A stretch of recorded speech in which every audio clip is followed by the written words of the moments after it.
Bonsoir messieurs, dames. Donc, on va commencer cette réunion publique sur la mise en conformité des adresses et heureux de vous accueillir, assez nombreux. On a dû, à cause du Covid, mais c'est notre quotidien à tous, limiter l'accès et c'est la raison pour laquelle on fait une réunion à la fois en visioconférence. Visioconférence interactive, ce qui permet aux personnes qui sont derrière leur ordinateur à la fois de suivre la réunion et à la fois de poser des questions, puisqu'ils pourront poser des questions avec la messagerie instantanée, le chat. Et donc, au moment des questions, nous ferons une pause. On va collecter, donc il y a nos équipes d'élus qui vont collecter les questions. Et au moment des questions, on les donnera et on répondra à ces questions. Voilà. Pour les gens qui ne me connaissent pas, je suis Olivier Biagi, le maire de la commune. On va parler ce soir d'un sujet important parce que ça touche un bon nombre de nos habitants. Et à la fois, c'est un sujet qui n'était pas forcément dans nos objectifs, dans notre programme, lorsqu'on a souhaité être élu et gérer cette commune. Mais on fait le job et c'est un sujet qu'on a porté de façon très forte parce qu'on pense qu'il est important. Et quand je dis on fait le job, ça veut dire que c'est pas quelque chose qu'on a initié, c'est quelque chose qui fait partie de l'héritage, mais que l'on appuie et que l'on soutient fortement. Et le fait de le soutenir fortement, c'est qu'on a mis les moyens, c'est-à-dire qu'on voulait que ce soit quelque chose. Alors, on va vous expliquer les objectifs de ce projet-là, mais le fait qu'on ait mis les moyens, c'est pour qu'on le fasse assez rapidement, puisque c'est quand même quelque chose de fastidieux, c'est quelque chose qui nécessite beaucoup de communication et beaucoup d'interaction avec les habitants, et on ne voulait pas que ça traîne sur plusieurs années. Donc en fait, pour cela, eh bien, on a demandé à une personne de nous rejoindre pour cette mission précise, qui s'appelle Agnès Théat et qui va faire une partie de la présentation ce soir et qui répondra aux questions. C'est la personne qui, depuis 3 mois, est à 100% sur ce projet-là. Donc c'est vraiment un vrai changement et c'est pour ça que c'était important d'avoir une personne qui s'en occupe. Et là, on peut dire que ce projet est bientôt fini, donc il a été mené assez rapidement comme on le souhaitait. Et puis ce projet est chapeauté par le premier adjoint, Guillaume Frémiot, qui gère complètement le projet, entre autres, et donc qui va aussi vous présenter, vous faire cette présentation. Donc voilà, donc il va y avoir cette présentation et n'hésitez pas, au moment où on va faire des pauses, n'hésitez pas à poser toutes les questions que vous avez, que vous souhaitez, et on prendra du temps pour y répondre. On fera des pauses aussi pour répondre aux questions des personnes qui sont derrière leur ordinateur. Voilà pour l'introduction et je laisse la parole à Guillaume. Merci. Bien, bonsoir à tous. Merci pour les participants donc là en présentiel. Merci aussi à ceux qui nous suivent derrière leurs écrans.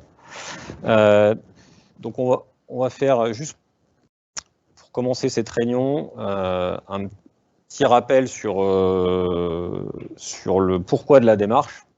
Pourquoi on continue cette démarche de mise en conformité des adresses, comme l'a dit Monsieur le maire, qui avait été initiée dans le précédent mandat et qu'on finalise ce mandat-ci. Donc il y a plusieurs raisons pourquoi la commune met en conformité ses adresses. La première, c'est ce que vous voyez là, c'est une obligation au niveau du maire de veiller à la commodité des passages dans nos rues, des villages et dans les voies publiques.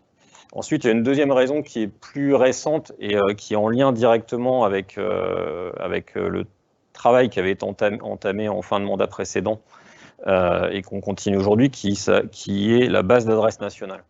La base d'adresse nationale, c'est aujourd'hui ce qui nous pousse et ce qui pousse les communes à mettre en conformité toutes les adresses sur leur territoire, puisque c'est un projet qui est au niveau de l'État, qui constitue à créer une base unique d'adresses sur tout le territoire. Et dans ce cadre-là, on demande aux communes de revoir tous les adressages sur leur territoire pour que chaque logement ait une adresse unique et puisse être rentré dans cette base d'adresse nationale. Alors jusqu'à maintenant, les communes étaient fortement incitées pour mettre en conformité leurs adresses. Ça commence à changer, et notamment parce qu'on a une loi là qui est en cours de discussion et de vote à l'Assemblée nationale, qui est la loi 3DS, qui est une loi qui concerne la dématérialisation des services publics.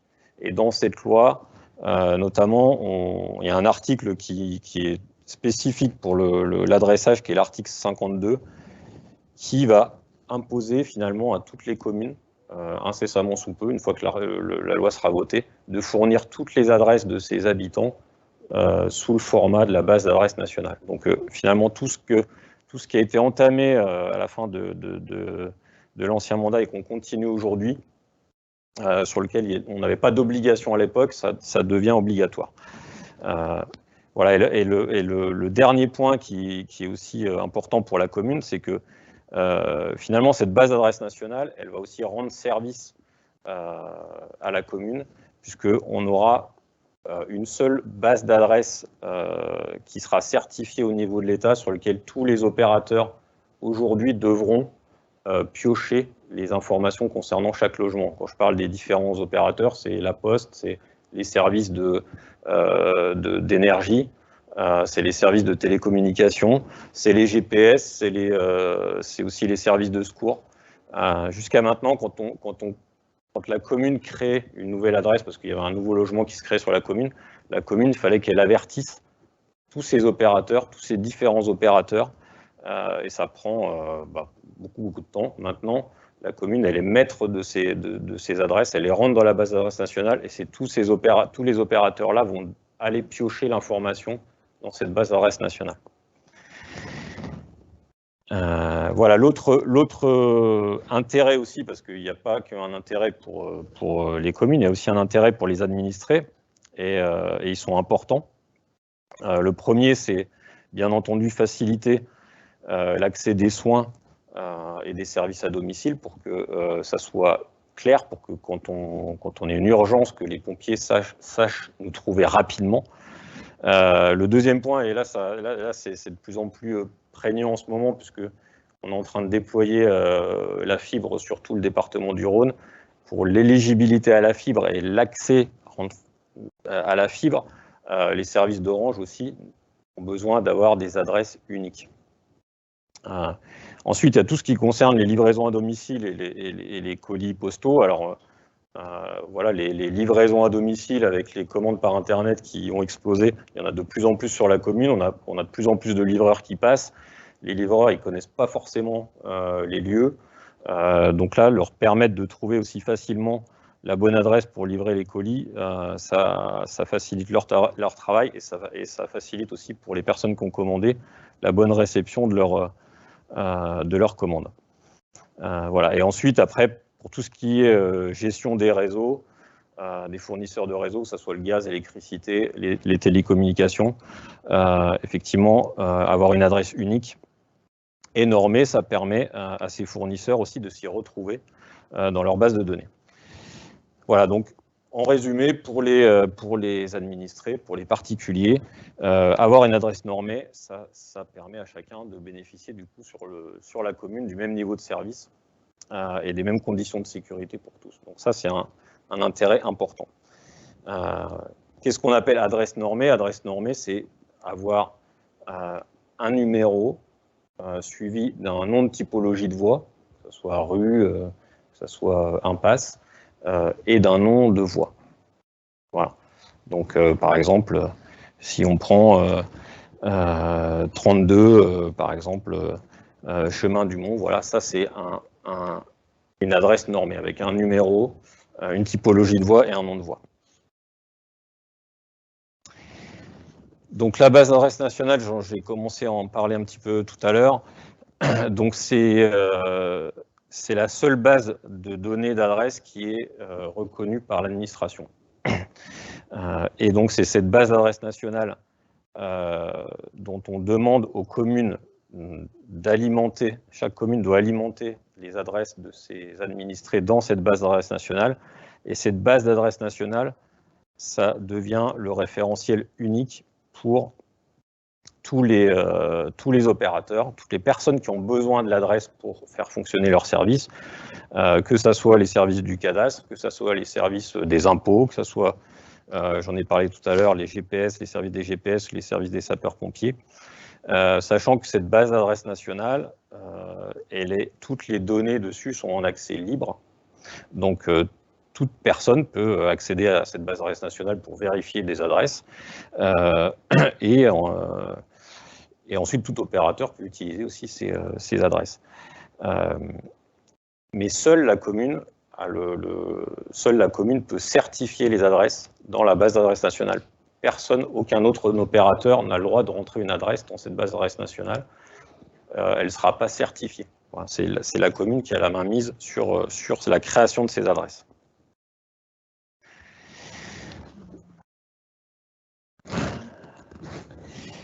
Oui, alors on voulait faire une petite démo, effectivement. On peut vous montrer. Du coup, Agnès a travaillé sur cette base d'adresse nationale et je vais la laisser lui présenter. Ça, vous verrez un petit peu à quoi ça ressemble et vous pouvez aller de chez vous consulter la base d'adresse nationale. Si vous tapez en fait dans n'importe quel moteur de recherche base d'adresse nationale, vous allez tomber sur un premier écran, vous tapez Orliena dans la fenêtre de recherche et vous allez tomber sur cette fenêtre. Donc ici vous avez toutes les communes, là vous zoomez sur Orliena, donc là on l'a mise à jour avec les adresses que vous avez reçues dans vos courriers. Donc voilà, il y a 1020 adresses en tout. Et ici, en fait, si vous descendez, vous avez chaque allée qui a été rentrée.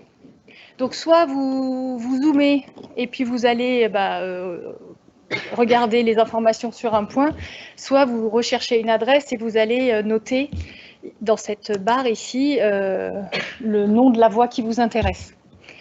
Donc, si je prends n'importe quel chemin des Serettes, donc voilà, vous pouvez même taper que Serettes. Voilà. Et donc, vous cliquez à côté et vous la visualisez ici. Donc, elle est ici. Voilà, ce sont tous les points qui apparaissent ici en vert. Quand vous allez, vous mettez votre main voilà, sur cette adresse ici, ce que vous visualisez, c'est, alors vous pouvez même cliquer dessus, ce que vous visualisez, en fait, c'est, bon, la clé interopérabilité, c'est une donnée interne, c'est pas très intéressant, mais ici, vous voyez, ça, c'est par exemple le numéro de la parcelle cadastrale. Et c'est là, en fait, tout l'intérêt de la base, c'est qu'elle va associer votre parcelle cadastrale avec une adresse. Et ici, donc, vous avez l'adresse, par exemple, 1400 chemin de la Rousse. Alors, c'était pas ça la question, c'était les Serettes. Elles sont là, les Serettes. Ici, chemin des Serettes. Quand vous mettez la main dessus, vous voyez, vous avez l'adresse qui s'affiche. Et normalement, est associé à ça les codes GPS. Voilà, copier la position GPS. Alors, attendez, pourquoi mettre à jour ? Alors, c'est quoi cette fenêtre? Comment?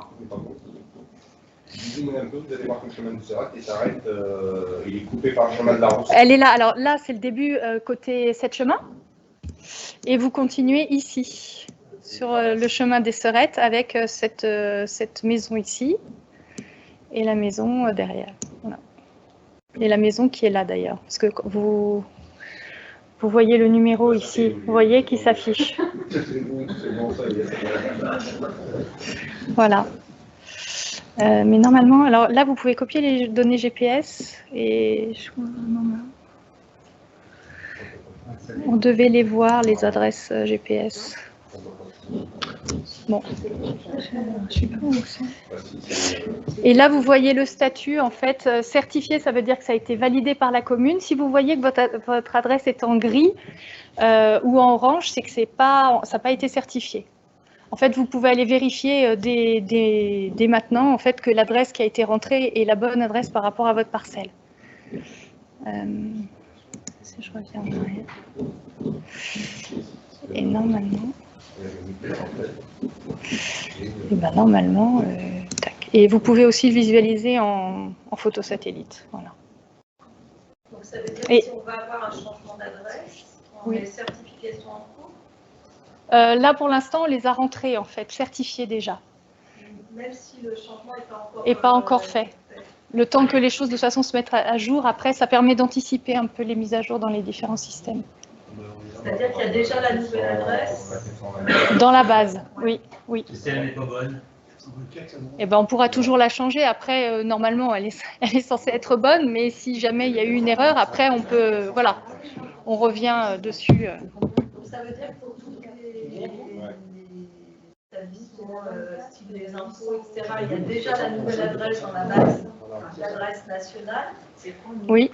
Mais que nous, on a encore l'ancienne. C'est pas gênant? Non, parce qu'il y a un temps de latence entre les mises à jour des différents systèmes. Donc là, normalement, l'adresse, elle devrait changer courant mars, à peu près. Donc, Alors, attendez, excusez-moi, je vais vous demander un tout petit peu de discipline parce qu'il y a des gens qui sont derrière leur ordinateur et s'il y a du brouhaha, ils ne vont rien comprendre. Donc, on va répondre à toutes les questions, mais parlez chacun votre tour, s'il vous plaît. Donc, madame, vous aviez une question? Non? Oui, je voulais juste dire que dans le courrier que vous indiquiez, il fallait attendre des nouvelles de la mairie pour entreprendre les démarches. Oui, parce qu'il ça allait se faire dans le premier trimestre 2022. Donc, c'est-à-dire que pour l'instant, on n'a pas de nouvelles, donc on n'a rien entrepris. Oui. Mais de votre côté, vous avez déjà fait le changement? Oui, parce qu'en fait, ça va impacter dans un premier temps la partie cadastre, etc. Pour l'instant, les mises à jour, elles se font pas automatiquement entre la BAN et par exemple les services des pompiers. Donc ça veut dire que moi, quand j'aurais envoyé tous les certificats, en fait, on attend un certificat d'adressage pour que derrière, avec ce document, vous puissiez faire vos démarches. Donc moi, j'ai pas prévenu les pompiers, par exemple, et du coup, ils n'ont pas encore intégré les données. Après, le but, c'est que cette base, elle soit faite en automatique et que les liens se fassent automatiquement. Pour l'instant, on n'en est pas encore là, mais ça va venir. Donc, la donnée y est. Et après, je préviendrai tout le monde pour qu'ils aillent piocher cette donnée pour mettre à jour leur système. Et on va voir les différentes étapes là, dans la présentation. Voilà, donc, et ici, voilà, pardon, et c'était cette donnée-là que je cherchais. Ici, si vous cliquez, vous avez toutes les parcelles de cadastre. Donc, soit vous visualisez avec la photo satellite de 2020, par contre, donc les dernières maisons n'y sont pas ou sont en cours de construction, soit vous visualisez comme ça avec les parcelles cadastrales qui s'affichent normalement ici. Voilà.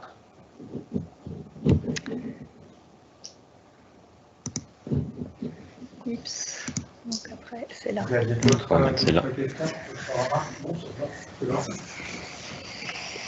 Bon, là, c'est pour vous illustrer voilà, ce qu'est la BAN. Effectivement, aujourd'hui, les adresses, elles ont été rentrées. On commence la démarche et on va expliquer là sur la démarche le fait d'informer les différents partenaires. Et ça va se faire du coup dans le même temps que les démarches que vous aurez à réaliser. Donc il faut aussi qu'on gère le timing pour que tout se fasse en coordination, qu'on fasse à peu près tout en même temps, qu'on ne se retrouve pas avec des adresses qui mettent 6 mois à être mises à jour, alors que de votre côté, déjà, les plaques de rue sont mises en place, par exemple. Donc pour expliquer un petit peu le projet, donc c'est un projet qui, comme l'a dit Monsieur le maire, on a souhaité mettre en place et mettre les moyens pour que ce projet-là, il ne dure pas éternellement pendant des années et qu'on puisse le gérer sur un temps court. Ça nous a quand même pris, donc on travaille dessus quand même depuis le début de l'année, où on a notamment réalisé tout l'état des lieux sur le premier semestre pour identifier tous les bâtiments qui, aujourd'hui, les logements qui ont le même numéro. Et sur la commune, on a énormément de logements qui, aujourd'hui, sont adressés au même numéro. Identifier les bâtiments dont les accès ont changé aussi suite aux divisions, des numérotations incohérentes. Tout ça, à la fin, on est arrivé à un total, si je reprends mes notes, 400, donc on a 423 adresses aujourd'hui, sur un total de 1067 adresses qui doivent être revues. Donc c'est quand même quelque chose d'important pour notre commune, hein, c'est plus du tiers. Et donc, une fois qu'on a fait cet état des lieux, on a décidé donc du coup de prendre Agnès pour quelques mois pour réaliser du coup toute cette démarche de changement d'adresse et toute la partie entre guillemets opérationnelle. Donc, qu'est-ce qu'on a fait, qu'est-ce qu'Agnès a entamé depuis qu'elle est arrivée? La première partie qui était de créer des voies, créer des nouvelles voies pour pouvoir adresser des logements qui aujourd'hui sont au même numéro, et notamment dans les lotissements privés, on en a beaucoup sur la commune. Et ça, pour ces lotissements privés, on a pris le temps de discuter avec les propriétaires des voies privées pour se mettre d'accord sur la dénomination d'un nom et pour pouvoir signer des conventions avec eux. Voilà. Et ensuite, on a des voies publiques sur lesquelles, là, c'est la compétence de la commune et du conseil municipal de délibérer les noms des voies publiques, ce qu'on a fait au mois de novembre, sur lequel on a nommé plusieurs voies publiques. Ensuite, sur ces nouvelles voies créées, on a affecté un numéro unique donc pour chaque logement dans la règle qui est la numérotation métrique. Et c'est normal quand vous regardez les numéros et les numéros que vous avez reçus pour votre nouvelle adresse, que ce ne soient pas des numéros qui sont séquentiels, qui se suivent, c'est des numéros qui correspondent à la distance en mètres entre le début de la rue et votre logement.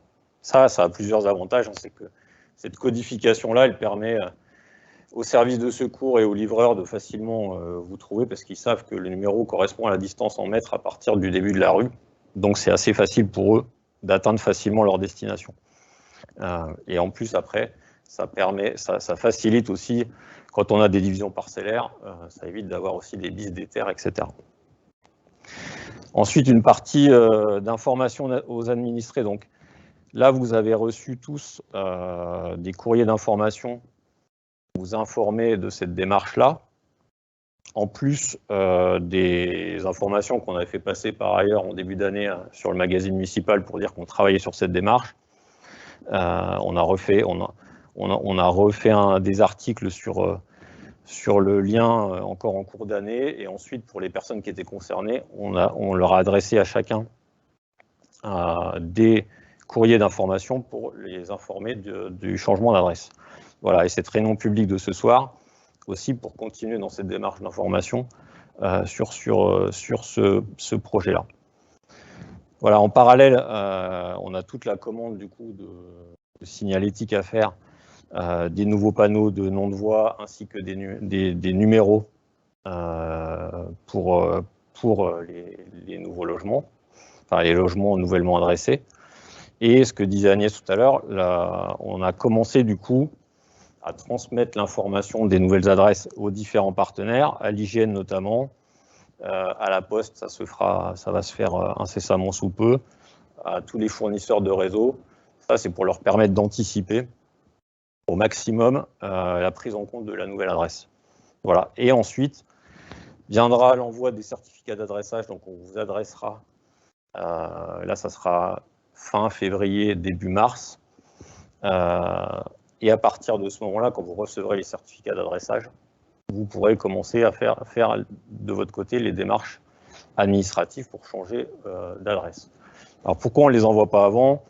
Parce qu'on attend de recevoir toutes les plaques de rue. On vous enverra les certificats d'adressage quand les plaques de rue et les rues nouvellement créées seront posées. En tout cas, en passe de lettres, dans un délai de 1 à 2 semaines. On ne veut pas vous envoyer des certificats d'adressage alors que nous, on n'est pas capable de poser les panneaux, on ne les a pas reçus, et que les nouveaux panneaux de rue arriveraient que un mois et demi après. Oui. Si on veut modifier les numéros. Logique, pour ça que je vais l'exposer plus tard.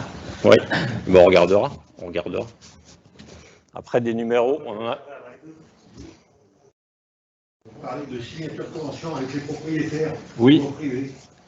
On n'a jamais eu personne. On a reçu un courrier, point final. Oui, c'est vrai. C'est vrai. Point final. On n'a eu personne. Non. C'est le mot privé, je m'excuse. C'est vrai. Est-ce qu'elle était. Vous êtes sur quel. C'est privé. On n'a eu personne. Parce que votre voie n'a pas été renommée. Là, les conventions qu'on a envoyées, c'est pour les voies privées qui vont porter un nom de rue. Voilà, si votre voie privée n'est pas renommée, il n'y a pas de convention à faire parce que vous n'allez pas changer de nom de voie par rapport à la voie sur laquelle vous êtes adressé aujourd'hui. Voilà. Vous changerez de numéro, mais pas de nom de voie. Oui.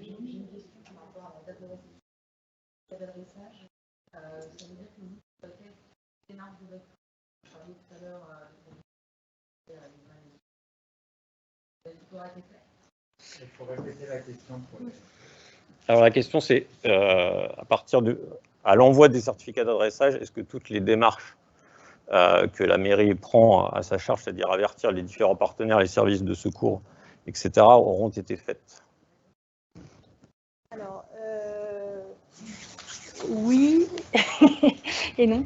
Non, en fait, pour l'instant, j'attends la réponse de la partie réseau. Par exemple, Enedis, Veolia, Orange, GRDF. Je leur ai envoyé des fichiers, ils sont en train de les tester. Et donc, voilà, normalement, alors peut-être pas avant que vous ayez reçu les certificats, mais dans la foulée, voilà, l'objectif, c'est de leur envoyer toutes les informations pour que sur la partie réseau, ils puissent faire les changements. Par contre, sur tout ce qui est contrat client, les démarches, elles sont à votre charge. Voilà. Donc nous. Quand est-ce qu'on peut les commencer justement si une fois qu'on a le certificat? Dès que vous aurez le certificat, vous pourrez les commencer. Mais par contre, la partie réseau, c'est quelque chose d'un petit peu plus complexe. Et là, je suis en attente des résultats des différents opérateurs. Mais normalement, voilà, ça doit être fait d'une façon ou d'une autre. On a essayé la façon la plus simple, sinon on passera par la façon la plus complexe. Une autre question, vous avez travaillé sur plan. Est-ce que vous êtes allé quand il y avait des difficultés ou des choses plus compliquées sur le terrain? Moi, j'ai fait tout le tour du village en vérifiant en fait sur le cadastre le numéro qui était noté, sur les portes quand il y avait des numéros, les numéros qui étaient. Et en fait, on a fait l'appairage entre le théorique et le physique. Après. Qu'est-ce qui va se passer à partir du changement d'adresse si, par exemple, on déménage 3 mois qu'on allait plus loin? On va changer 2 fois d'adresse en 3 mois. Comment ça va se passer au niveau des administrations notamment et de la possibilité? Si vous savez que vous changez d'adresse dans les 2 mois qui suivent, à mon sens, il n'y a pas de changement tout de suite à faire. En fait, vous allez recevoir votre courrier parce que la Poste va faire les transferts de courrier. Et puis, par contre, il faudra bien prévenir les futurs entrants de cette adresse pour que eux directement fassent les démarches. Mais il faut que ce soit dans les 2-3 mois, 2 mois, parce que sinon, après, ça va être compliqué.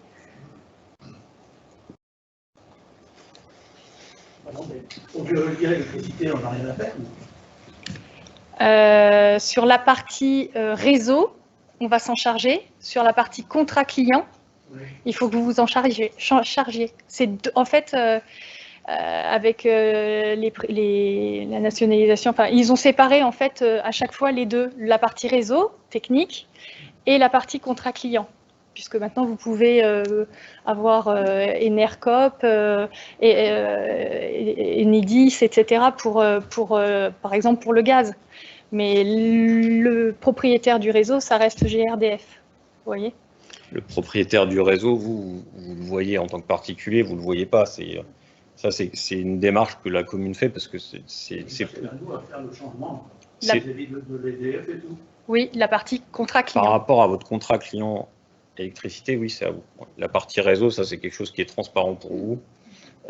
Ça, c'est la commune qui s'en charge et ça, c'est pour arriver à alimenter chaque logement avec les réseaux. Par contre, les contrats que vous avez avec votre fournisseur d'électricité, EDF, ou avec un autre fournisseur d'électricité, là, c'est à vous de faire la démarche. Parce que là, c'est directement votre adresse de facturation, voilà, qu'il faut changer. Voilà. Est-ce qu'il y a d'autres questions sur ce point-là? Une question. Oui. Ça va nous coûter combien, là, tous ces changements d'adresse? Alors, on va. Les permis de conduire, carte d'identité, passeport, ça n'est pas gratuit. Alors, on va le voir après. Vous êtes obligé de tout changer. On va le voir après, justement. Là, c'est une bonne transition, puisqu'on va parler justement de qu'est-ce qu'il faut faire maintenant pour ces changements.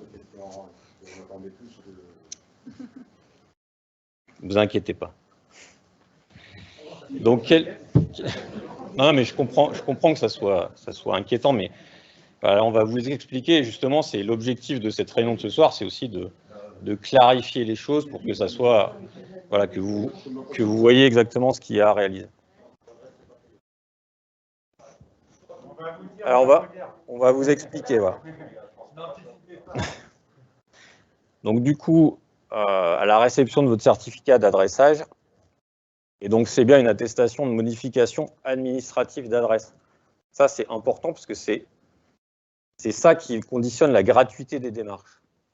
C'est une modification administrative, elle est demandée par la commune, ce n'est pas un changement d'adresse demandé par le particulier parce qu'il déménage. Voilà. Donc, qu'est-ce que vous aurez à faire? La première chose sera de récupérer les plaques de numéro de logement en mairie. Pour cela, on organisera des permanences sur lesquelles vous pourrez venir et récupérer vos plaques. Ces plaques, elles seront installées sur votre portail ou à côté de votre porte d'entrée pour qu'elles soient bien visibles des services qui ont besoin d'accéder à votre logement. Quand vous avez une boîte aux lettres qui est un peu déportée, c'est bien aussi, et si vous avez un groupement de boîtes aux lettres, c'est bien aussi de rajouter un petit affichage en autocollant de votre nouveau numéro sur la boîte aux lettres. Sur le site de la mairie, Oui. vous allez le mettre en ligne? Oui. Alors tous ces documents-là, ils seront tous sur le site de la mairie à disposition. Et cette réunion est enregistrée, donc vous pourrez la revoir aussi avec les Pour présentations. savoir s'il faut prendre beaucoup de notes ou si on... Non, j'ai vu la dame qui prenait en photo là. Vous retrouvez toutes les informations. Il y a des normes pour installer les plaques, par exemple la hauteur de la plaque, des choses comme ça. Répète la question. Alors la question c'est est-ce qu'il y a une norme spécifique pour installer la plaque? Il n'y a pas de hauteur à respecter. Ce qui est demandé, c'est que la plaque elle soit à côté de votre portail ou à côté de votre porte d'entrée. Voilà, c'est les deux endroits où il faut la placer. Après, la hauteur, ça vous voyez en fonction de la configuration de votre lieu. Oui. Vous parliez tout à l'heure des dépôts de boîtes aux lettres qui sont concernés. On a une copropriété de 3 appartements et on est le seul appartement qui change de numéro parce qu'on a une enquête privée. Est-ce que les copropriétés vont être informées et est-ce qu'elles ont des démarches, elles, à effectuer justement dans le cadre d'une copropriété d'un numéro qui devient plusieurs numéros? Est-ce que j'ai été claire? Alors, la question, c'est quand il y a une copropriété avec un seul numéro qui change, est-ce que la copropriété est prévenue? Quand vous parlez de copropriété, vous êtes propriétaire ou locataire? On est propriétaire. Ben, on a prévenu les propriétaires, on n'a pas prévenu la copropriété, on a prévenu ceux qui changeaient de numéro. Simplement. Et la copropriété, elle aura des démarches à faire de son côté ou pas du tout? Non, a priori, rien. C'est les personnes qui changent de numéro qui doivent faire leur démarche, simplement. On va juste le faire acter dans le côté de l'Assemblée générale.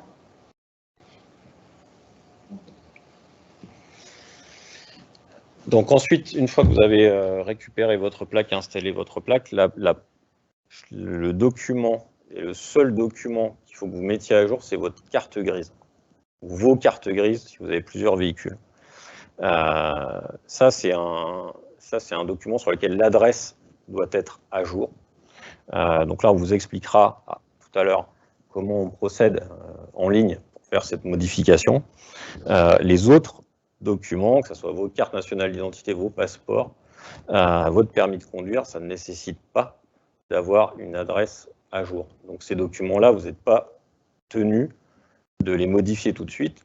Attendez la date de péremption de ces documents pour modifier les adresses. Voilà.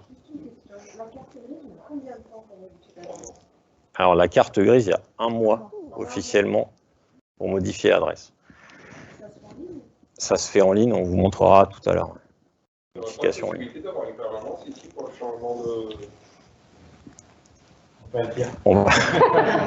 Vous avez anticipé.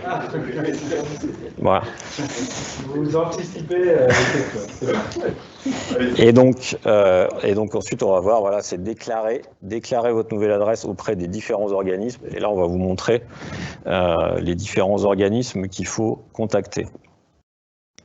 Alors pour ça, pour pas vous laisser tout seul devant ces démarches à faire, Agnès a créé là des mémentos qui vont vous permettre de vous guider dans la démarche et quels organismes il faut contacter et quelles informations ont besoin ces organismes pour changer l'adresse.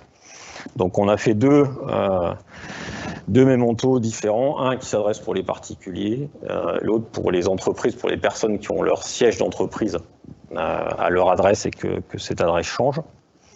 On va regarder un peu plus en détail le document pour les particuliers, s'il veut bien s'ouvrir. Voilà. Et je vais laisser Agnès expliquer ce document-là. C'est pareil, ce document, vous allez le retrouver sur le site de la mairie, donc il sera disponible. Voilà. Il y a plusieurs démarches à faire. Sur le site du service public qui est là, ce site vous permet de faire un grand nombre de démarches en une fois, en fait, et de changer de nombreux services en une fois. Par contre, pour pouvoir utiliser l'ensemble des services de ce service public, il faut le faire dans les 2 mois qui suivent la réception de cette attestation.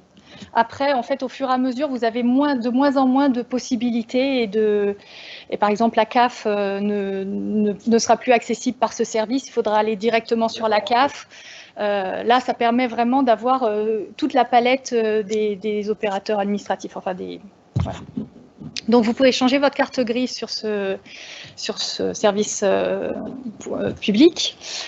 Pour ça, vous avez juste besoin du numéro qui est sur la carte grise et ce changement donc, est gratuit. Alors, pour toutes les immatriculations nouvelles, c'est-à-dire que si vous avez encore une ancienne immatriculation qui finit par le numéro de département, les services de la NTS en profitent pour vous réattribuer un numéro. Donc là, du coup, il faudra payer 2,76 € parce que vous allez recevoir une nouvelle carte grise avec un nouveau numéro. Et pareil, si vous en êtes à votre 4e changement d'adresse, là, à ce moment-là, ils refont la carte grise entièrement. Sinon, vous allez juste recevoir en fait une petite étiquette qu'il faudra coller sur la carte grise. Donc, sur ce service public, vous pouvez donc modifier votre carte grise, déclarer au centre des finances publiques, donc pour tout ce qui est impôt sur le revenu. Alors, sachant que eux, ils ne mettront à jour que d'avril à janvier, parce que en fait, pour les impôts, vous pouvez très bien attendre votre prochaine déclaration en janvier de l'année prochaine. En fait, ça pose pas de souci. Vous pouvez tout à fait attendre la prochaine déclaration. Par contre, pour la caisse d'allocation familiale, donc ça, il y a des changements à faire. Donc, c'est bien une demande par allocataire à faire. Et surtout, si vous avez des allocations, il faut doubler en fait comment dire, la demande Internet par un petit coup de fil. Parce que souvent, quand vous déménagez, en fait, ils réanalysent les droits, les allocations. Et là, en fait, il faut bien leur expliquer qu'il n'y a pas besoin de le faire. Voilà, parce que des fois, ils en profitent pour les supprimer. Donc, c'est vraiment important de les appeler en même temps pour pas qu'ils réanalysent tout le dossier et leur expliquer que c'est une modification administrative. C'est un peu compliqué pour les gens qui travaillent parce que la CAF, pour être allocataire CAF, pour les joindre, en gros, c'est 9h, 16h. Et quand vous êtes dans la vie active, 9h, 16h, c'est votre temps de travail et on n'a pas forcément des jours dans la semaine.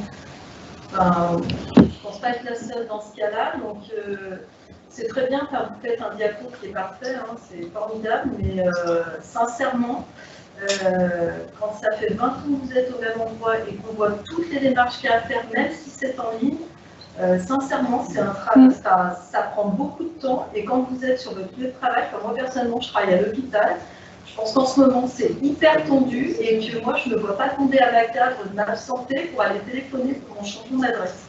Et vous ne vous rendez pas compte, je ne parle que pour moi, hein, je m'adresse. Je ne parle pas au nom des autres personnes, mais c'est ultra chronophage et que ça va être très compliqué d'être raccord pour tout, parce qu'il y a des organismes comme ça, puis après il y a nos employeurs, après il y a, quand on a des enfants qui sont à gauche et à droite, il faut prévenir les régies, il faut prévenir nos banques, il faut prévenir tout ça, et vous vous rendez pas compte que les journées quand on travaille, elles ont 24 heures, mais que déjà sur les 24 heures, on a 10 heures qui sont prises par notre employeur. Je vais vous répondre. Donc c'est très bien, mais ça paraît très simple comme ça, mais dans la réalité des faits, ça ne va pas être aussi simple que ça en fait. Alors, on ne dit pas que c'est simple, et on ne dit pas que c'est le bonheur de faire ça. On travaille nous aussi, et on se rend compte nous aussi, puisqu'on est tous concernés. Moi personnellement, je suis concerné par un changement d'adresse. Maintenant, il y a des contraintes dans un projet, et c'est pas quelque chose on va dire que c'est pour la bonne cause. On a présenté l'objectif. Effectivement, on a des contraintes, mais après, on est en conformité, ce qui permet, ne serait-ce que les secours, ils se tromperont pas. Donc en fait, dans un lotissement où il y a 20 maisons, où il fallait qu'ils cherchent ou qu'ils téléphonent, qu'ils restent en ligne pour savoir à quel endroit, parce que la personne qui a fait un infarctus, fallait trouver la bonne maison, et bien là, ils iront direct. Sur le GPS, ce sera indiqué. Quand on a besoin des secours, et le seront. Quand on est plusieurs au même numéro, on fait comme tout le monde fait, c'est-à-dire qu'on est quelqu'un sur le bord de la route qui indique. Le jour où il y a quelqu'un. En 2021, 2022, je pense qu'à un moment donné. Voilà. Non, mais on peut se débrouiller parce qu'aujourd'hui, on n'avait pas le choix. Mais l'objectif, c'est vrai. Mettez des permanences, je ne sais pas, mais aidez-nous. Alors attendez, mais on y arrive aux permanences. Je voulais juste revenir sur l'objectif et nous, ce qu'on fait là, c'est que on vous explique l'objectif et on vous accompagne au mieux. Mais forcément. Par un PowerPoint et me dire, vous faites le changement au niveau de la carte, mais il faut quand même leur passer un coup de fil pour ne pas supprimer les adresses. Mais parce que nous, on ne peut pas téléphoner pour vous à locataire. C'est surtout qu'aujourd'hui, je pense que si vous envoyez un mail à la CAF, ils vont répondre. Vous avez votre profil, enfin votre, comment on appelle ça, votre espace personnel, vous y allez, une modification d'adresse sur n'importe quel profil. Et ce que je dirais, c'est que c'est une sécurité. En fait, c'est une sécurité, simplement. C'est pas dans la procédure, c'est une sécurité. C'est juste qu'on vous explique, c'est que la CAF ne pense pas que vous ayez déménagé et qu'il vous réétudie tous vos droits. Et c'est juste de dire, il y a un changement administratif. Donc effectivement. Vous prenez Amélie, vous voulez discuter avec Amélie, vous allez actuellement sur le site, on vous dit consultez l'onglet messagerie. Depuis quelques Covid, l'onglet messagerie, la disparu. Non mais d'accord, mais mais là, la mairie n'y peut rien. On ne peut pas. Il y a une conjoncture qui fait que. Je ne dis pas que la mairie dit quelque chose, je dis juste que c'est pas possible, mais c'est qu'on a un délai qui est quand même assez court parce que vous dites. Mais ça prendra le temps. Pour avoir les deux, il faut être dans dans les 2 mois pour avoir accès à tout. Alors, avoir accès sur service public, c'est-à-dire qu'après, vous pouvez aller directement sur la CAF. En fait, l'avantage de service public, c'est que sur une seule page, vous allez tout faire d'un coup. En fait, tous ces services-là vont être faits d'un coup. Sinon, après, vous pouvez très bien aller directement sur la CAF et là, vous avez plus de temps. J'ai bien compris, mais le laps de temps, il est quand même assez court. Si on veut avoir une solution facile en utilisant les services publics, c'est quand même un temps qui est quand même assez court. Vous avez 2 mois. Dans les cas, moi je trouve que c'est une très bonne idée parce que à chaque fois qu'on appelle soit les pompiers, soit me faire livrer, eh ben, je peux vous dire que moi qui habite depuis 15 ans au 7 chemin, c'est une vraie galère. C'est une vraie galère. Moi je fais livrer mes livraisons chez monsieur ou madame Ogier. À un moment donné, on se dit qu'on est en 2022 quoi. Et on a des adresses avec des 1000, des 1400, des 1300, enfin c'est la marche. C'est vrai que c'est difficile à concevoir que vous faites les choses de votre côté. Avec et d'une administration, ça se dispatche. En fait, ils n'arrivent pas à recouper ces informations. Et, oui, parce que vous avez. Ça nous oblige en plus. Parce que ce sont des données personnelles. Le numéro d'allocataire, rien que si vous voulez appeler, par exemple pour votre fils, en fait, ils ne prendront pas le coup de fil pour votre fils. Aujourd'hui, sur Amélie ou sur la CAF, c'est vraiment l'allocataire qui doit appeler. Par sécurité, parce que voilà, parce qu'il y a eu des...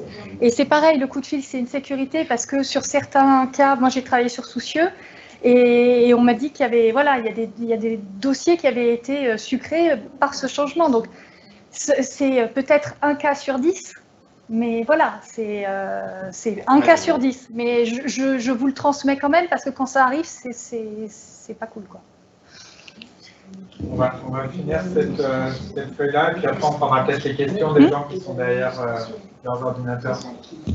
Alors, juste, par contre, j'ai oublié, dans la première feuille de service public, vous aurez une petite coche qui sera importante, et c'est ici en fait, c'est qu'il y a une petite coche qui dit déménagement ou modification administrative. Et il faudra bien cocher modification administrative et non pas déménagement. Voilà, j'ai oublié, c'est une information importante. Et après, vous avez les informations que vous pouvez mettre sur Pôle emploi. Voilà. Avec à chaque fois, ici, vous avez l'information nécessaire pour saisir la donnée. Donc là, c'est votre numéro Pôle emploi. Vous avez 3 fournisseurs d'énergie qui peuvent être mis à jour par ce système. Donc Engie, Enercop, EDF.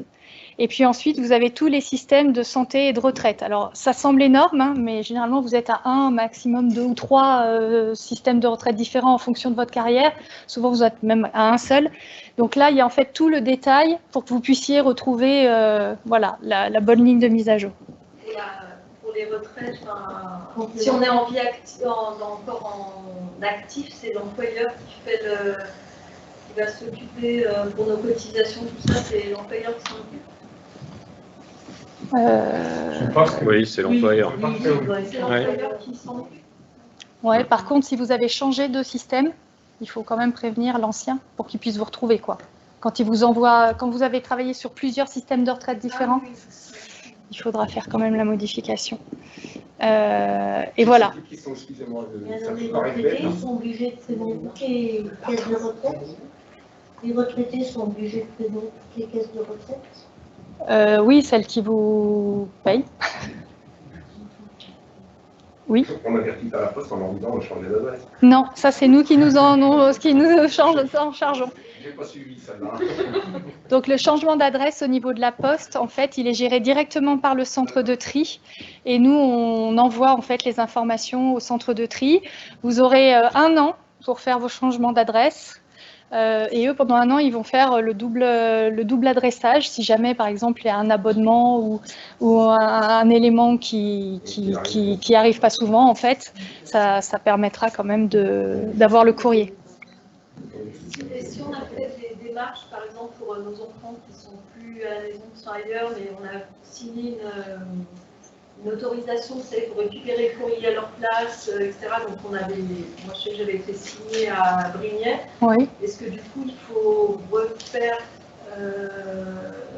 un formulaire avec la nouvelle adresse ou Pour les procurations, c'est ouais, les procurations. Maintenant, elles sont valables, elles sont plus courtes, elles sont valables moins de 5 ans, donc du coup, elle est peut-être déjà périmée, je ne sais pas. Et si elle est... Mais du coup, oui, vous faites une demande à votre facteur, pas besoin de vous déplacer, on va finir le nécessaire. D'accord. Mais si elle n'est pas périmée, Elle sera valide encore un an. Parce qu'on regarde le double adressage, justement. D'accord, donc vous devez la refaire. La première adresse qui passera au devant, mais votre ancienne adresse restera, on va dire dans l'ombre, mais du coup, elle existera quand même pendant un an. D'accord. Donc tout arrivera quand même à cette ancienne adresse. Pendant un an. Mais après, pour faire la procuration. Voilà, tout à fait. Voilà. Donc du coup, vous voulez les questions? On va faire une pause pour les questions des personnes qui sont sur Internet. Jean-Michel? Oui, la plupart, enfin beaucoup de questions recoupent celles qui ont été posées dans la salle. En particulier, il y en a deux auxquelles il a déjà été un peu répondu. La liste des organismes à prévenir, est-ce qu'il y aura une aide pour avoir cette liste d'organismes à prévenir pour ne pas en oublier? Une deuxième question, c'est est-ce que le cadastre, il a été un peu répondu aussi, est-ce que le cadastre sera mis à jour à mesure? Parce qu'il y a une inquiétude par rapport au GPS qui se fonde sur le cadastre et qui souvent n'est pas à jour actuellement, donc voilà, une question là-dessus. Après, il y a deux questions qui concernent plutôt la poste. Voilà, alors, deux premières. Alors, le cadastre, en fait, il va venir se mettre à jour sur la base d'adresse nationale. Vous avez vu que sur la base d'adresse nationale, il y a le numéro de parcelle. Et en fait, il va venir récupérer cette information. Mais les GPS, en fait, ils ne se mettent pas à jour sur le cadastre. Parce que souvent, les adresses ne sont pas bonnes sur le cadastre. En fait, nous, on a mis à jour sur l'IGN. Donc, on va envoyer aux principaux GPS, on va leur envoyer ce qu'on appelle le fichier du filaire, c'est-à-dire tout le dessin des voies de la commune, donc qui est mis à jour. Et ensuite, on enverra toutes les informations de la BAN pour une mise à jour en masse. Et après, en fait, normalement, dans le futur, les GPS viendront se mettre à jour sur la BAN au fur et à mesure. Mais pour l'instant, c'est nous qui allons envoyer. Donc, on envoie normalement on envoie à Google. Google, ça fait Waze. Donc ça, il faut attendre en gros 3 mois pour que ce soit mis à jour. Donc normalement, là, on va envoyer les données maintenant. Donc normalement, on espère que pendant 1 mois et demi, voilà, ça va tanguer, mais normalement, il devrait mettre à jour dans les 3 mois. Ensuite, on envoie à TomTom. J'ai deux autres que je me souviens plus le nom, mais on envoie normalement au GPS toutes les informations. Des questions, oui, qui concernaient la poste, c'est quelqu'un qui émet le souhait, c'est une question autant qu'un souhait, aimerait bien qu'Orléans n'ait pas le même code postal que Brigny. C'est embêtant. Notamment, alors je ne sais pas si c'était pas d'informations là-dessus, que les assurances seraient plus chères quand on a le code postal d'Orléans que Brigny. Moi, c'est le contraire. Lui, on habite à la campagne, moi, on paye. Justement, c'est ce qu'ils disent. Lui, il dit que c'est plus cher parce que 69 530, les gens voient Brigny et l'assurance serait plus chère. Il dit que vu que c'est le même code postal que Brigny, forcément, les assurances sont plus chères. On va avoir du mal à répondre là-dessus. Non, il n'y a pas de projet de changer de code postal d'Orléans. Et justement, c'était... Pardon ? Il y avait Orléans 69 148.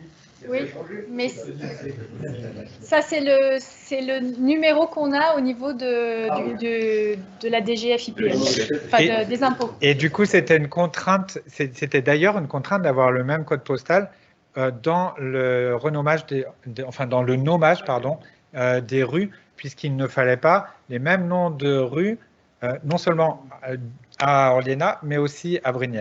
Donc, ça limitait un petit peu les possibilités et les choix. Enfin, des choix, il y en a quand même des multiples. Est-ce qu'il y a d'autres questions?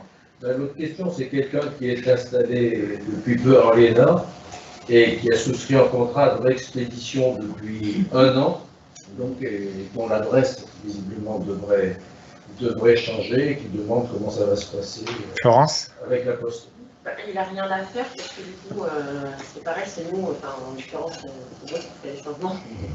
Donc il aura, pareil, alors, au niveau du certificat d'adressage, surtout il ne va pas à la poste, il ne va pas repayer parce que c'est un service gratuit, comme on l'a dit, puisque c'est administratif, c'est pas un changement d'adresse. Donc la réponse est un peu loin, mais donc vous n'aurez rien à repayer et aucune démarche administrative à faire. C'est fait directement au centre de tri. C'est fait directement au centre. D'autres questions? Non, après c'était aussi un constat qui rejoignait le constat qui a été fait tout à l'heure, c'est-à-dire que quelqu'un qui actuellement essaye de changer ses cartes grises et qui dit qu'avec l'Agence nationale des titres sécurisés, par Internet, c'est pas toujours facile, il attend, etc. Ça, c'est les difficultés. C'est long et il est obligé de relancer régulièrement. Et effectivement, ça fait partie des difficultés et des contraintes qu'on va avoir sur ces changements. C'est bon pour les questions? Alors, dès que vous recevrez le document d'attestation, vous pourrez faire le changement de carte grise. Sur le document donc, qui est présenté ici, vous verrez que sur le côté, vous avez soit aide numérique, ici. Alors, attendez, je monte. C'est France Service, en fait. Donc, soit vous aurez une aide numérique, soit il y a marqué partenaire. En fait, on essaie de... En fait, pour ceux qui auront des difficultés sur Internet et qui auront besoin de se faire aider, il y a la possibilité de se faire aider par France Service. Alors, on va en parler après, mais du coup, là, vous pourrez savoir, donc, quand ces partenaires, France Service peut faire les démarches en votre présence et faire les démarches à votre place. Ils sont, par exemple, pour les cartes grises, si vous ne sentez pas de le faire sur Internet, que c'est compliqué, que vous n'y arrivez pas, vous pouvez aller, par exemple, à Mornan, ou on vous expliquera la deuxième solution. Et en fait, ils le feront pour vous, en votre présence, mais ils le feront pour vous. Voilà. Et quand c'est aide numérique, par contre, vous pouvez être aidé par un intervenant de France Service, mais c'est à vous de faire les démarches. Il est là juste pour vous aider s'il y a des choses que vous n'arrivez pas à faire. Voilà.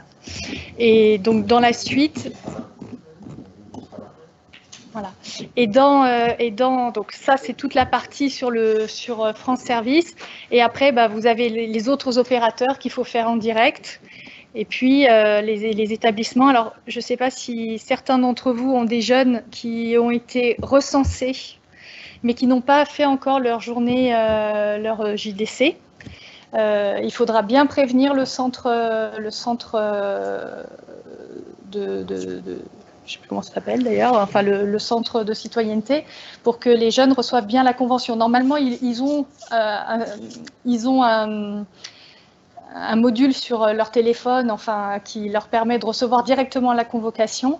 Mais s'ils n'ont pas téléchargé l'application, il faut téléphoner à la JDC pour qu'ils soient convoqués à la bonne adresse. Voilà, ça c'est important parce que sans passer cette journée de citoyenneté, les jeunes ne peuvent pas passer le permis et ne peuvent pas passer leur bac. Donc, ce numéro-là oui, tout à fait. On contacte ce numéro-là. Oui, pour changer.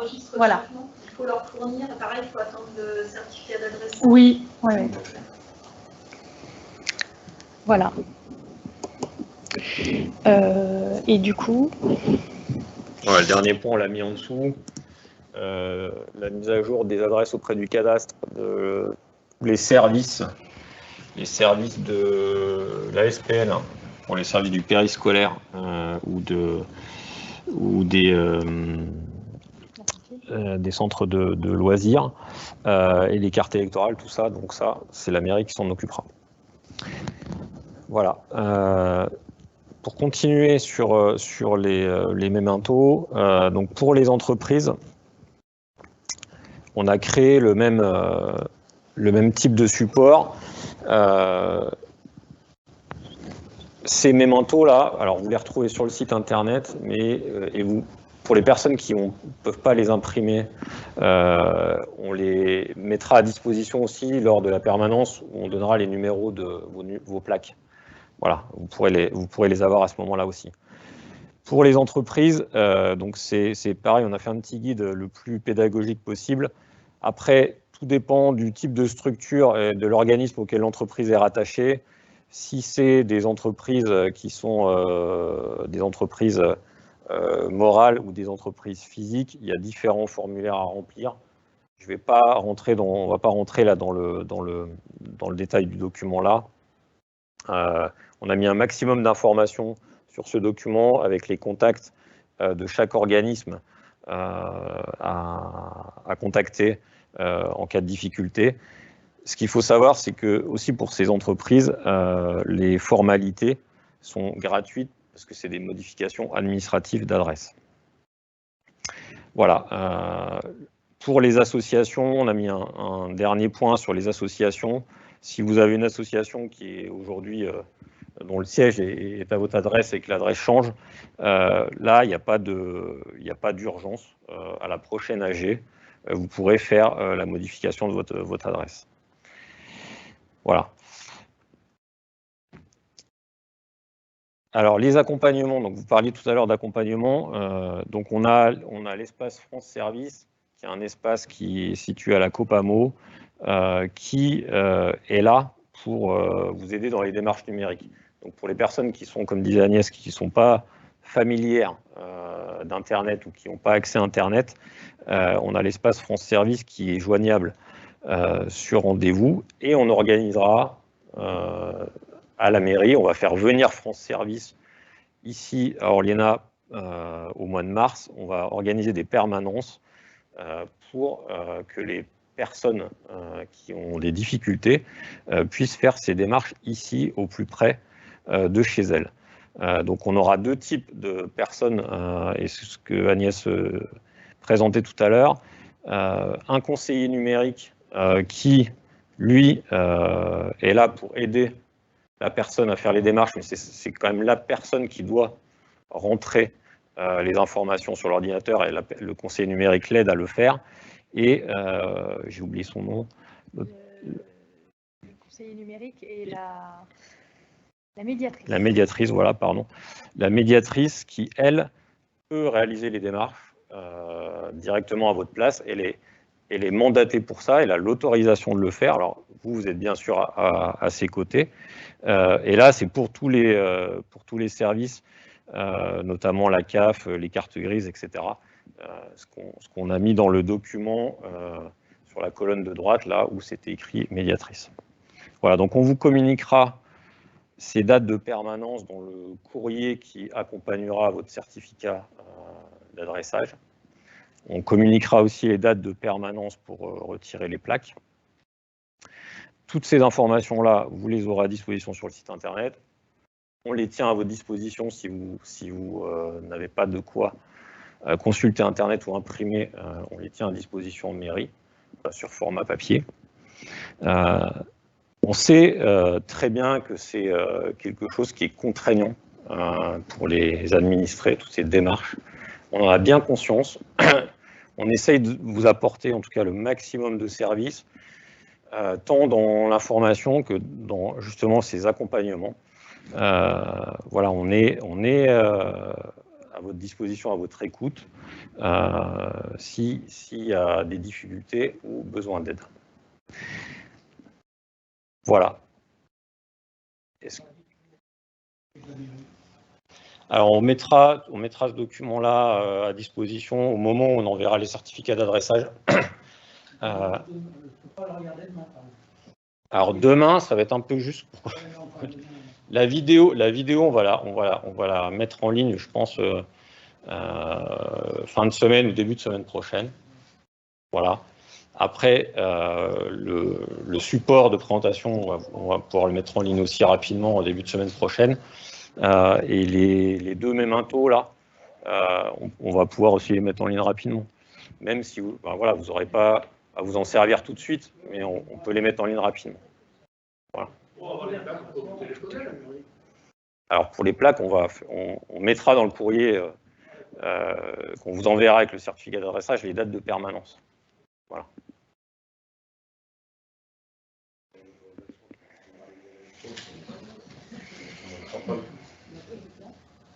Oui. Le courrier que nous avons reçu pour la régulation, vous mettiez que vous aviez installé au début à la place du 2 actuellement, je pense, tous les numéros. Donc il y aura tous les numéros à cet endroit-là, plus on le rend double, le numéro, comment ça va se passer? Alors, ce ne sont pas tous les numéros.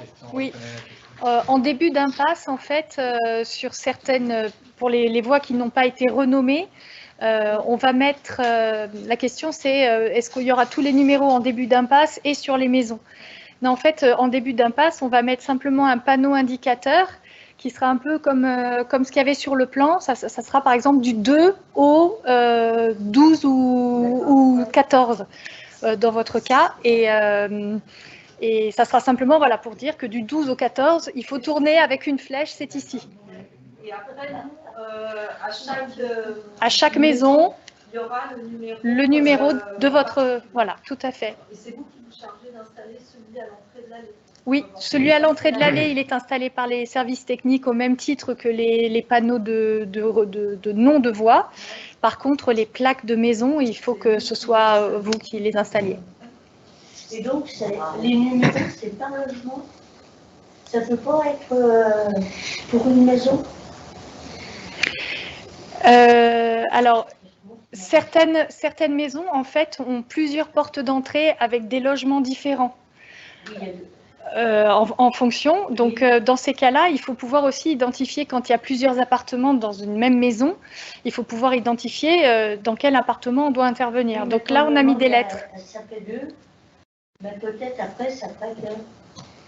Moi, je suis propriétaire de la maison, j'aurais bien aimé que ça reste le même numéro. Vous habitez, je ne sais pas où vous... Oui, rue Le Village, oui. Au 2. D'accord. Donc le 2, c'est l'agence. Mais le locataire, si je veux reprendre la maison... Parce qu'il y a 2 entrées sur cette maison. 2 entrées. Il y a 2 entrées, Oui. et donc c'est un numéro par entrée. Après, si vous reprenez la maison, il n'y aura plus qu'un numéro, et puis l'autre entrée, elle ne sera pas utilisée. Oui, mais c'est dommage de changer. Mais pour l'instant, il y en a 2, et encore une fois, c'est pour être sûr, avec le numéro, de s'adresser à la bonne personne. Toujours pareil pour les secours, pour les livraisons. Et donc, en fait, c'est comme ça, un immeuble, il y a plusieurs logements, il ne va pas y avoir un numéro par logement. Par contre, un immeuble, il y a une entrée, il y a un numéro, et après, il y a plusieurs logements dans l'immeuble. Mais si il y a plusieurs entrées, il y aura plusieurs numéros. Oui, mais ça peut changer. Hein. Après, ça change. De toute façon, c'est pas immuable. Ouais. Lorsqu'il y a des constructions de maisons, il y a un nouveau numéro. S'il y a une entrée qui est condamnée, vous perdrez le numéro. Mais ça changera au fil, en fonction de vos changements en vie. Moi, j'aurais bien aimé que ça garde le même numéro. Hein? Oui, c'est sûr que ça fait des tracasseries administrativement. Mais En plus, ça pose jamais de problème. Hein. Puisque je suis dans la... J'habite dans la maison de qualité. Hein. Ah bah oui, je suis à 1 milliard de chemin de soirée. Des millions qui... Alors, Gilles, tu avais une question, Gilles? J'avais une question liée au reste. Est-ce que vous avez prévu en même temps de remplacer les numéros qui sont illisibles? Il y en a qui c'est tout effacé, ainsi que les noms de rue. Il y a des noms de rue, c'est l'horreur. Les panneaux, ils sont plus lisibles. Enfin, c'est pareil, la fois peut-être qu'ils pensaient. Enfin, je ne sais pas si vous avez prévu également. Alors, oui, la question, c'est est-ce qu'on a prévu de remplacer les plaques de rue qui étaient illisibles et les numéros qui sont illisibles? Alors, les plaques de rue, oui. Bon, quand on a fait l'état de lieu, on a regardé tous les plaques de rue qui étaient abîmées, donc on en profitera pour les remplacer. Les numéros, par contre, des particuliers qui sont illisibles, là, on ne les remplace pas. La commune, elle fournit la première plaque, pas les suivantes, quoi. Voilà. Voilà, je ne sais pas s'il y a d'autres questions sur Internet. Il y a un petit peu de latence, alors il faut peut-être attendre un petit peu 10 secondes. Sur Internet, il y a une question à laquelle vous avez répondu en disant vous parlez beaucoup de démarches par Internet et comment vous faites pour les gens qui n'ont pas Internet ou qui ont des difficultés avec Internet. Et donc, il parle de discrimination. Et justement, non, je te laisse répondre, pardon. Tu as la question et la réponse. Donc effectivement, c'est compliqué quand on n'a pas Internet, mais ce sur quoi on s'est efforcé d'agir, c'est de proposer quand même le service le plus facile pour les personnes qui n'ont pas accès à Internet pour pouvoir effectuer ces changements d'adresse. Donc c'est via justement France Service que les modifications vont pouvoir être faites. Si les personnes peuvent se déplacer à Mornan, elles prendront rendez-vous à France Service à Mornan, mais on les fait venir pour des permanences en mars. On aura à minima 2 permanences, hein. On aura la réponse, là on a fait la demande, et on doit avoir la réponse d'ici semaine prochaine sur le nombre de permanences qu'on pourra tenir ici. Mais la demande a été faite qu'on en fasse 2 à minima ici.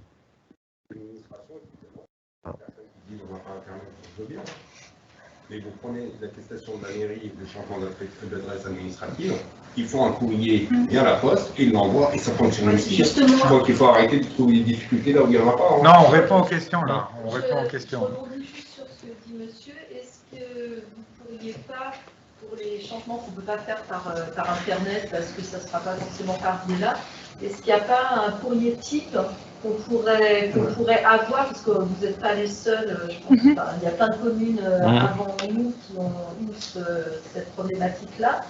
Il y a sans doute quelque chose qui existe avec un courrier type où on a juste nous à le recopier ou à compléter, et ce qui faciliterait peut-être grandement la tâche.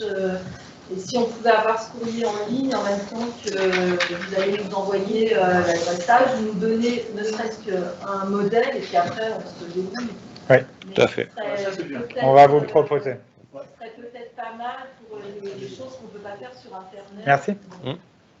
On va vous le proposer. Très bien. Qui reprend les choses importantes à faire apparaître dans le truc. Ok. Et concernant la déchetterie, la Seine de Saint-Laurent-d'Agny, on a donné notre adresse qui est reliée à notre plaque d'immatriculation. Et il faudra aussi faire des démarches sur le site du CITOM pour...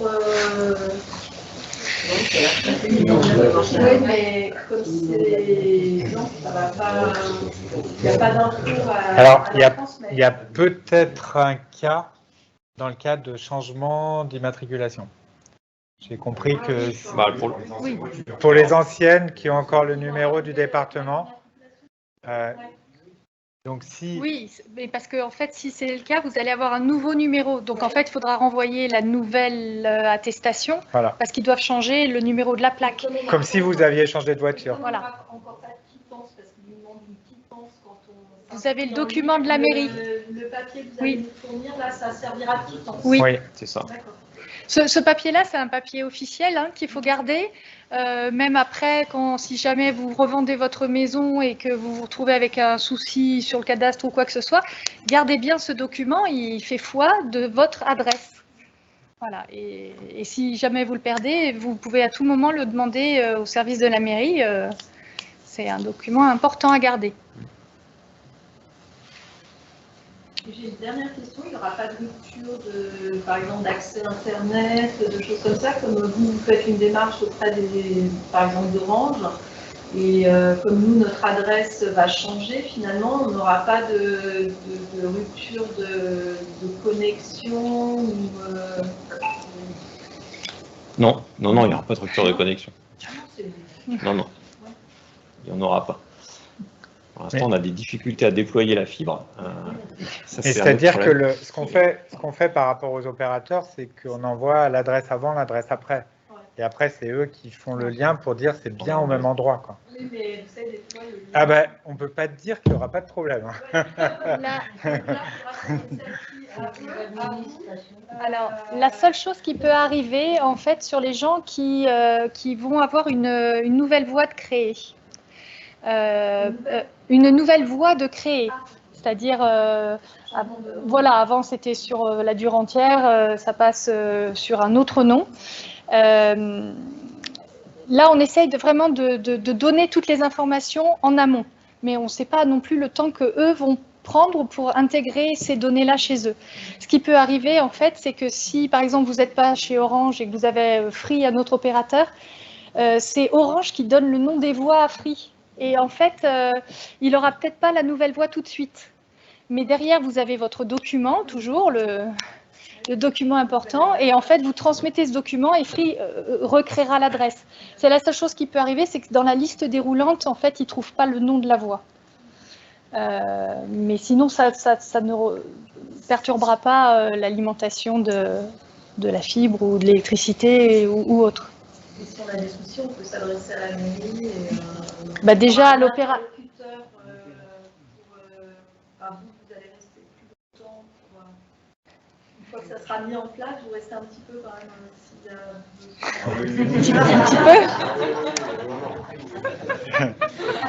un petit peu. Alors, rassurez-vous, Agnès a d'autres missions, donc elle va rester un petit peu. Mais le but, c'est qu'elle travaille sur les autres missions et qu'elle ne fasse pas tout son plein temps sur du service après-vente. Mais oui, on vous accompagnera, on vous écoutera et on vous orientera si on n'a pas la possibilité de résoudre le problème. On va en rester là. Il y a une question Internet. Il y a deux questions qui concernent un petit peu le déroulement, le calendrier. Une sur Orliena, c'est est-ce que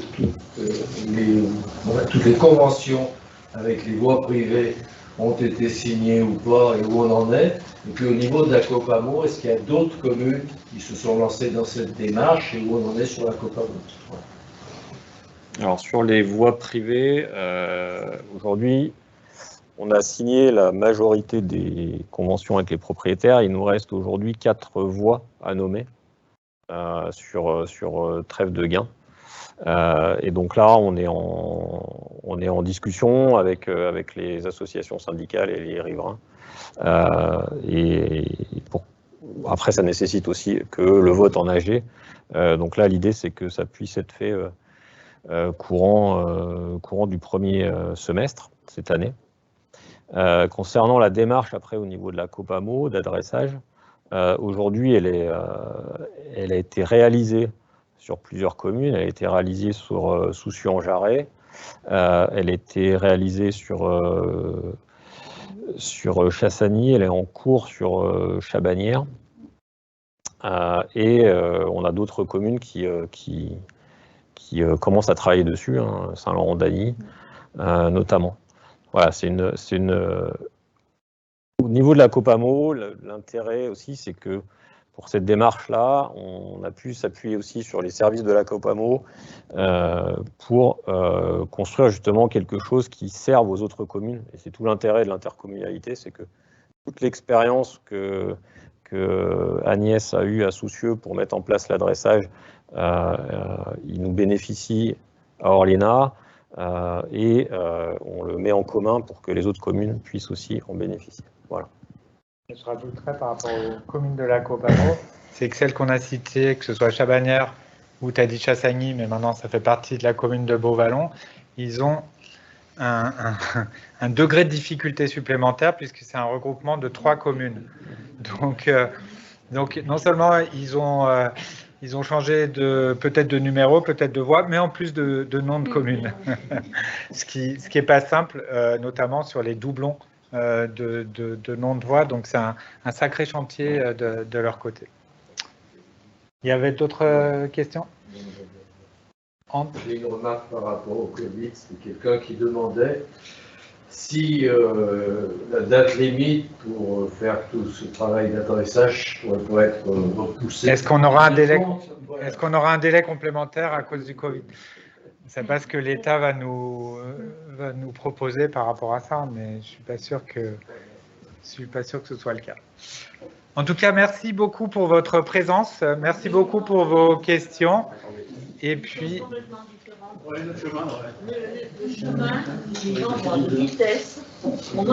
Alors attendez, ce que je vous propose, c'est que on boucle la réunion et on discute 5 minutes avec vous après. En tout cas, merci beaucoup pour votre présence. Et puis, n'hésitez pas à nous contacter, à suivre les mémos. Et si vous avez besoin d'aide, et venez aux permanences. Voilà, très bientôt. Merci.